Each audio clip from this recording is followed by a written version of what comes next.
Today's topic is motivation in action. Good evening, ladies and gentlemen, and welcome once again to WAYPN. I'm Cal. And I'm Sunny. Today we're going to talk about something that a lot of people have a problem with. What happens when you hit a snare? Some of the times when you're doing something for a little while, you feel like you're doing it forever. And that's what happened with our current project. There is a cure, but we're going to go through a bit of our project so you can see how and why we chose to do what we chose to do when we chose to do it.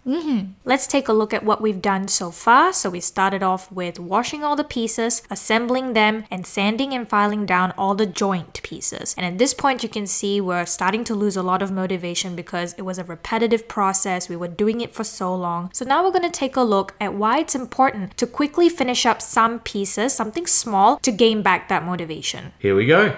So, you've just finished assembling, sanding, doing all the prep work for your Gallo Dark terrain. And I know what you're feeling because I feel it. You're running out of motivation. So the first thing to do is to choose something small. And for us, we're going to be doing these ones here.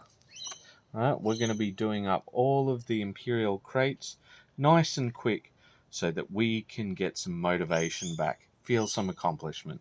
Yeah, exactly. When you start with something and finish it quickly, you gain back your motivation. First, get all your Imperial crates, turn them around, grab some blue tack them all, and then stick them onto your high-budget paint handles. And then get them primed. Now they're all primed, we're going to show you how to make pristine, bruised, battered, and rusted crates. Old and battered, and more newish looking.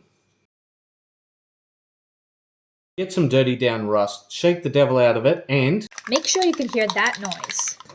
Preheat the oven. Get some dirty down and some water, dip it in the water, and then in here and paint it on. Once they're all painted, grab some pure stuff, dot it here and there, let it flow. Now we just pop them in for just a few seconds. I need to have put them in a few more times for a few more seconds, but only a few seconds each time. Now they should look like this.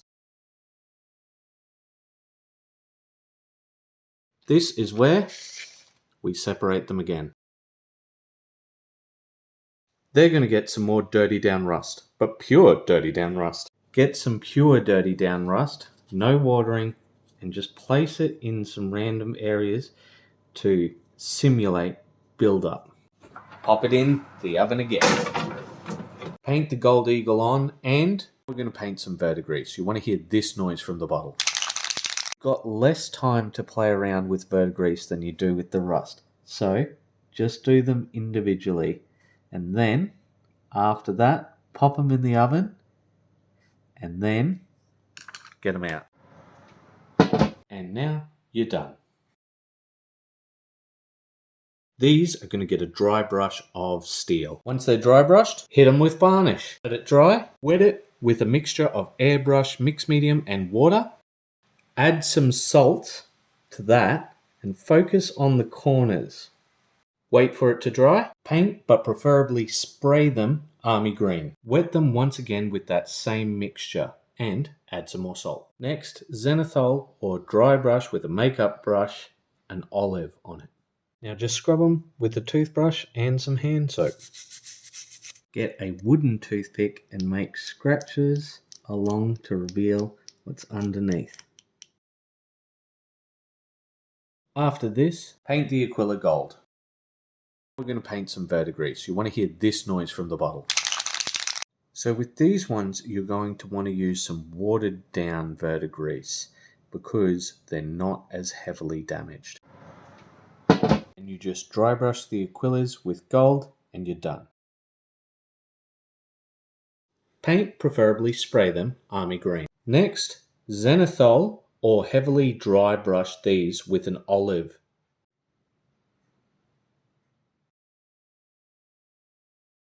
Highlight with khaki.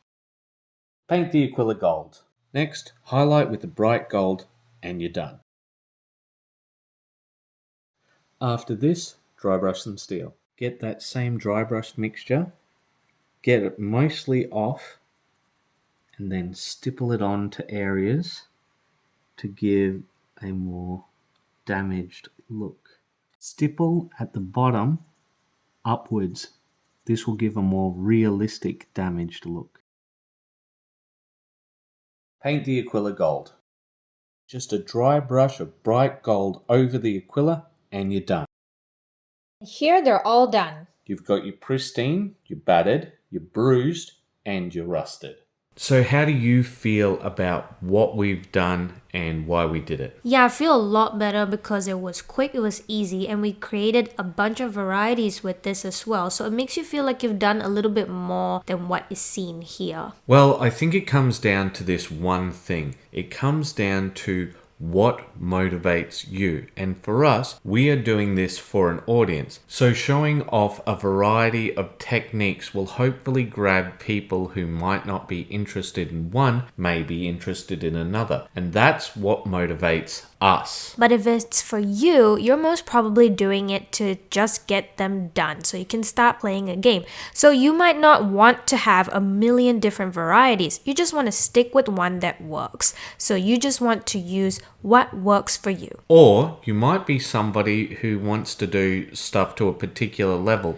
So you might want to stop at this stage and get one thing done up very, very nicely and get that motivation back to get you going. Yeah, that's right. And then some other pieces can be a little bit more background piece, and it doesn't have to have the super high level of effort put into it. The most important thing is doing it for yourself, doing it in a way which makes you feel rewarded. And the reason why that's super important is because it will give you that dopamine kick, which will allow you to push on for the rest of the project. Yes, so remember your goal and keep to the standard that you want to achieve. But in order to get there, first, you have to have grinded to that point to get where you can go to your next step. And that's why we always say, keep those brushes wet. Bye-bye.